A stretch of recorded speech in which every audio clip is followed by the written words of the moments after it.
What's up, guys? Welcome back to Rousey Wrestling. This is Safe here, and this is a bit of a delayed video. This was supposed to be up last Thursday, or even last Friday, which was supposed to be the worst case scenario, but in the Northern Virginia area, there was a big windstorm and we lost a lot of electricity for a long time. So it's kind of a hectic time to record and edit. Hopefully you guys will be okay with that, but now you get to enjoy the video. This is one of our special videos that I wanted to make for a while, and I'm doing this on my own. Massa obviously does her makeup inspirations on her own, and I do these. These are fantasy booking videos. Look for these about month and a half, 2 months. This is not something you can do like every week, but it's something I really enjoy doing, and so hopefully you guys will enjoy it. So today I'm going to be booking Wrestlemania 34. I'm going to be telling you the card that I want to see. But the big caveat here is it has to be realistic. I can't just throw around dream matches that don't really make sense. It has to be realistic. And if I'm being a little bit unrealistic, let me know in the comment section below if you have any complaints about the card. On top of that, I wanted to put a big restriction on myself. Anything that happened at the Elimination Chamber pay-per-view already happened. I cannot change that. So it has to make sense according to that pay-per-view. So that means Roman and Brock is still going to happen. The whole thing with Ronda Rousey, Kurt Angle, Stephanie, and Triple H already happened that way. Asuka beat Nia Jax. Alexa retained her women's title. That already happened. I cannot change that. So it has to make sense according to what happened at the Elimination Chamber. Fastlane, however, I could change some stuff up. So 14 matches altogether, 3 matches on the pre-show, and let's just go straight into this. First match on the pre-show. I hate to put this on the pre-show, but the Cruiserweight title is really not high profile enough to take the place of one of the matches on the main card. And you'll see the main card is pretty stacked. So it is what it is, but at the same time, you gotta remember, a lot of people watch the pre-show. It is Wrestlemania at the end of the day. It's not a B pay-per-view. It's Wrestlemania. A lot of people watch the pre-show. So for the Cruiserweight title, the tournament finals, I'm going to have Cedric Alexander face off against Mustafa Ali. The reason I'm going to do this is because a few weeks ago, these guys had a match on 205 Live. It was a fantastic match, and that was before the Cruiserweight Championship tournaments started. So here I think it would be a nice way to go full circle. They had a fantastic match there, and here they're just the best of the bunch. They are the 2 alpha males of the Cruiserweight division. And here they could just have a belter of a match. And they're going to get time because it is on the pre-show. If it was on the main card, it probably would only be given a few minutes. But here you could give them 15 minutes minimum. And I would have Mustafa Ali go over, win the Cruiserweight Championship. The reason I want to do this is because I feel like it would be too predictable to have Cedric win. Because he is kind of the golden boy of the Cruiserweight division. And they've kind of been building up for him to be the Cruiserweight champion, but I'd have these guys go on and have a fantastic program afterwards that could last months. Next, moving on, the Raw Tag Team Championships, another match I really did not want to put on the pre-show, but when you look at the 2 tag title scenes, the SmackDown tag title scene is a lot stronger than the Raw one, so I feel like the Raw one is more pre-show worthy compared to the SmackDown one. Also, the Usos have never been on a main WrestleMania card, and they're like one of my favorite acts right now. So I feel like they deserve a main card showdown. Raw tag titles, like I said, everyone watches the pre-show. I'm going to have The Bar, who have been fantastic. I think Sheamus has done the best work of his whole career, and Cesaro has really broken out. I'm going to have The Bar defend their tag titles against The Revival. I think this could be a very hard-hitting, entertaining match, and I would kind of keep it heel versus heel dynamic. I feel like it could work, and I would have The Revival go over and beat The Bar here. They've, had a lot of bad luck ever since going to the main roster. They had Scott Dawson picked up an injury, and then when they came back, Dash Wilder picked up an injury.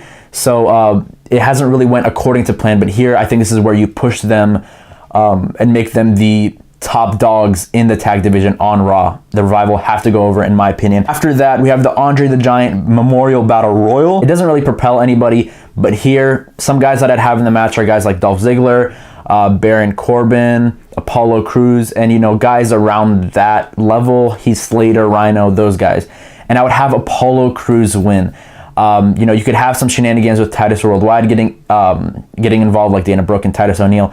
But the reason why I would have Apollo win this one is because he's been looking fantastic on Raw lately. In that Fatal 5-Way match, the Elimination Chamber qualifier match, he looked really, really good. In the tag matches, it looks like they're really highlighting what he can do in the ring.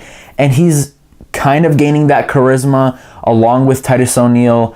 I think pairing them up was a very good idea. And I think it would be a good idea for him to win the Andre the Giant Battle Royal. Again, it's not going to propel him to the moon, but I think it will be a good moment for him at Mania. So that's it for the pre-show. Now we move on to the main show, and I'm going to have the Intercontinental Championship match open the show, and it's going to be a 6-man ladder match. Now, I know what you're thinking. A lot of people are really excited for the prospect of Finn Balor, Seth Rollins, and The Miz in a triple threat match, but I'm going to have a 6-man match. And the reason why I'm doing this is because I feel like a lot more people can be highlighted. The people I'm going to have in this match is The Miz, Seth Rollins, Finn Balor, Elias, Matt Hardy, and Bray Wyatt. Matt Hardy, Bray Wyatt, they're two guys that I really like that have not been booked properly. Bray Wyatt hasn't been booked properly for years, and I feel like them having a match really does not interest me at all, so they could kind of have a sub-storyline within this big match. On top of that, they're also two guys that I really don't want to be in the Battle Royal. So I feel like it would work the best to have these 6 guys showcase their abilities in a ladder match. And this is not a demotion, you know. It's not me just putting a bunch of people together. There's a lot of ladder matches in the past, especially those Money in the Bank ladder matches in the mid-2000s that had a lot of big names. You know, you guys like Chris Jericho, Christian, Shelton Benjamin, Kane, Jeff Hardy. All those guys, you know, they were participants in those ladder matches. So I feel like this could... this is not a demotion at all. And guys like Seth Rollins and Finn Balor could really showcase their abilities in this match. On top of that, Elias, you can make him look really good. He could have like 5 spare guitars and just like smash it over their heads. I don't know what you want to do, but you know, there's so much possibility for this match.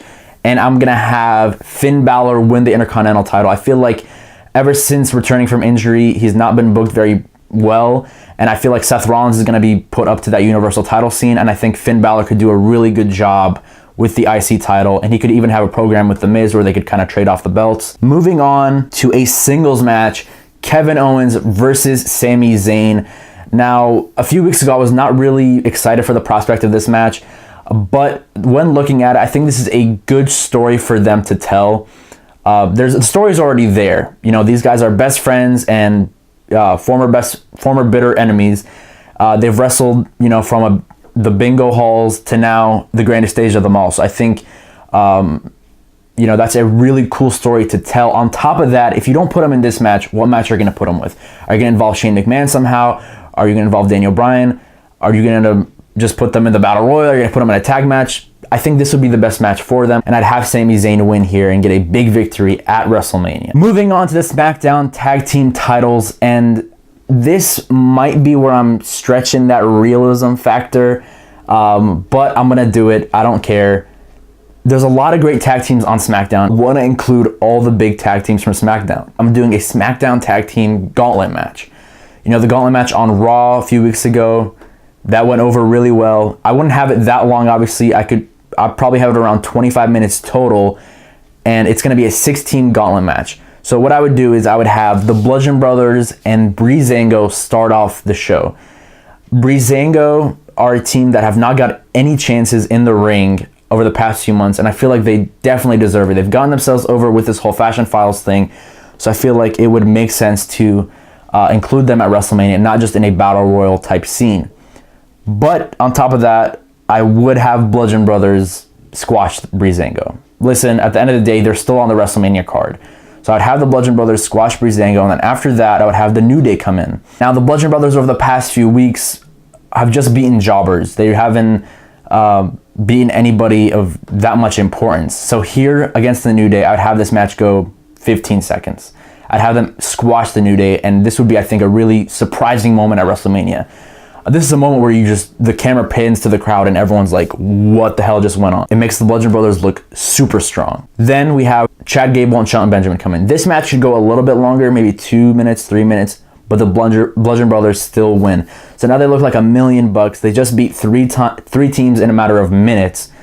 Then Rusev Day comes in. And this is where it just goes balls to the wall. Rusev Day come in, all guns blazing.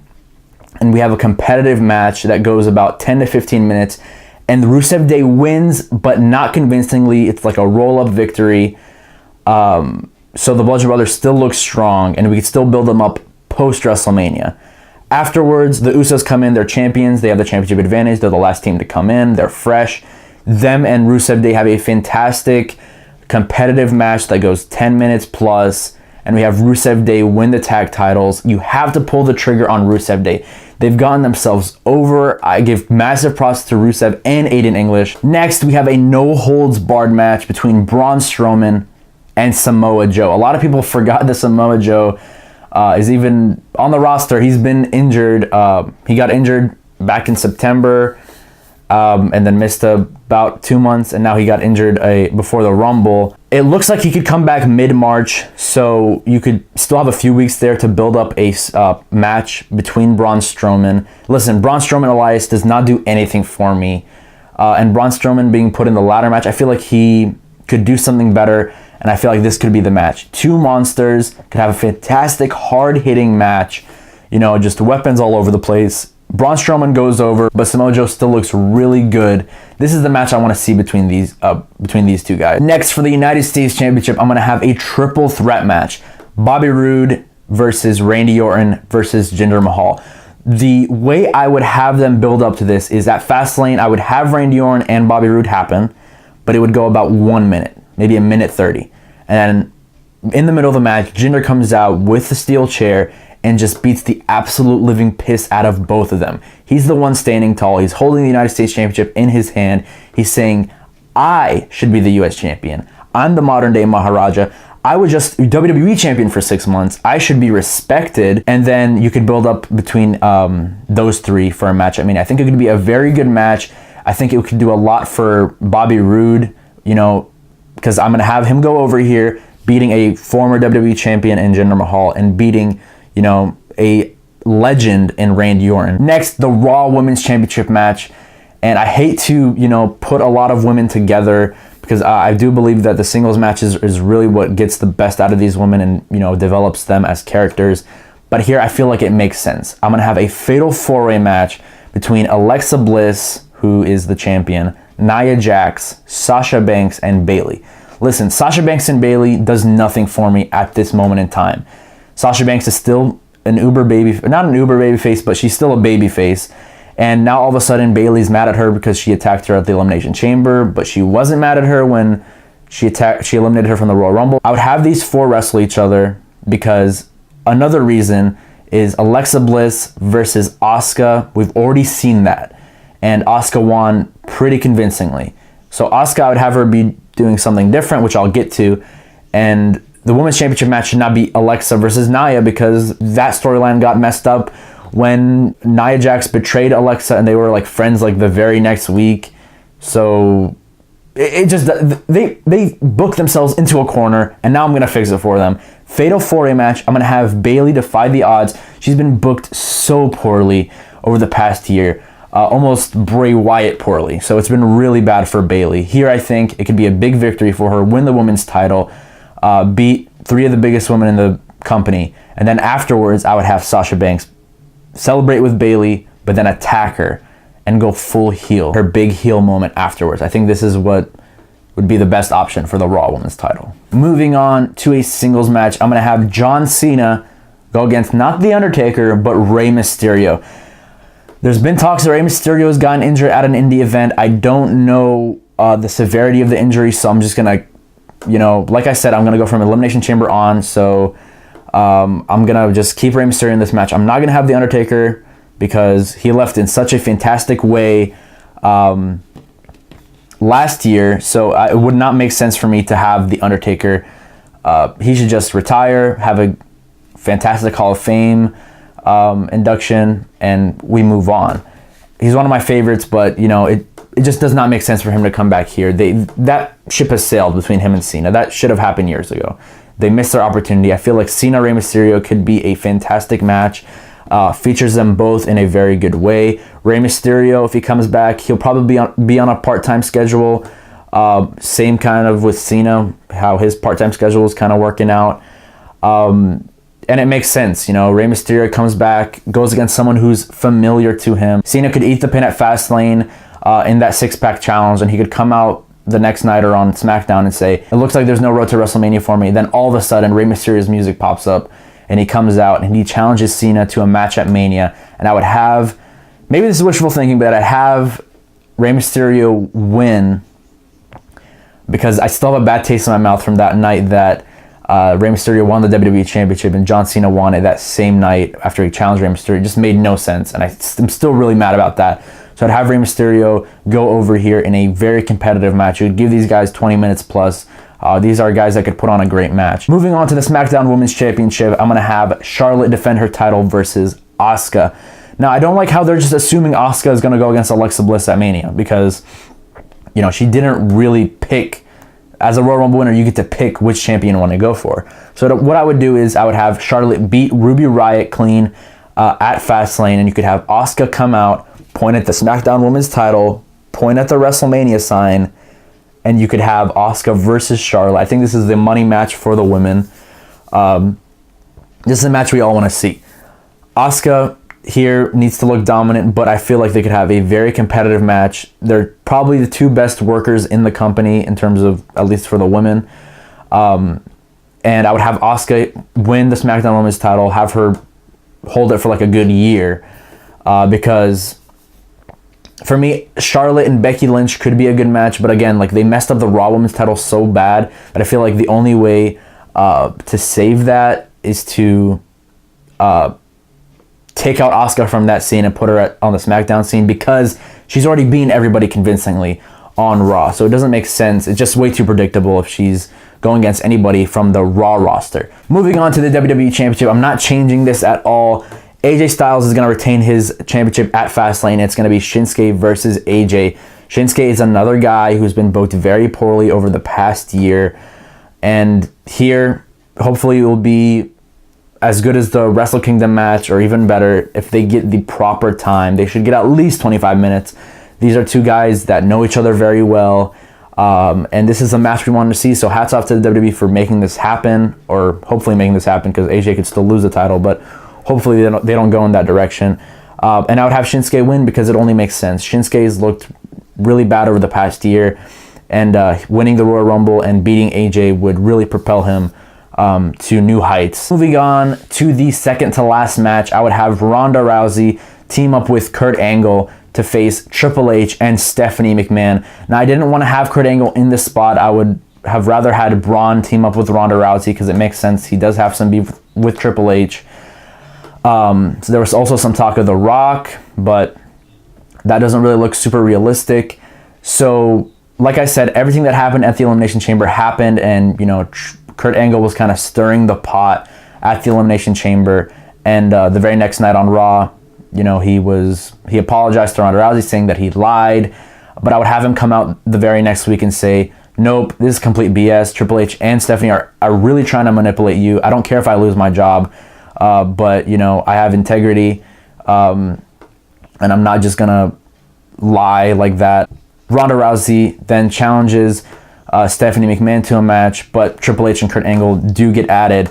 I think this could be a good match. I think it hides some of Ronda Rousey's flaws because it is a tag match. On top of that, Kurt Angle might not be in the best shape to wrestle, so it also hides his flaws. Stephanie McMahon also, I'm not interested in seeing her in a one-on-one match in any capacity at WrestleMania, so it hides her flaws. So Triple H could be the guy to really carry everyone in this match. And I think it could be a good match, and it would be, if they built up the story correctly, I think it could be an exciting match. And it's a good idea to not put Ronda Rousey straight into the women's title scene.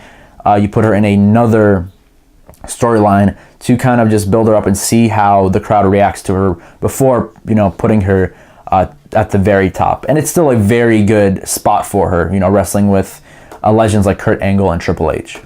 Moving on to finally the main event, I would have Brock Lesnar defend his title versus Roman Reigns.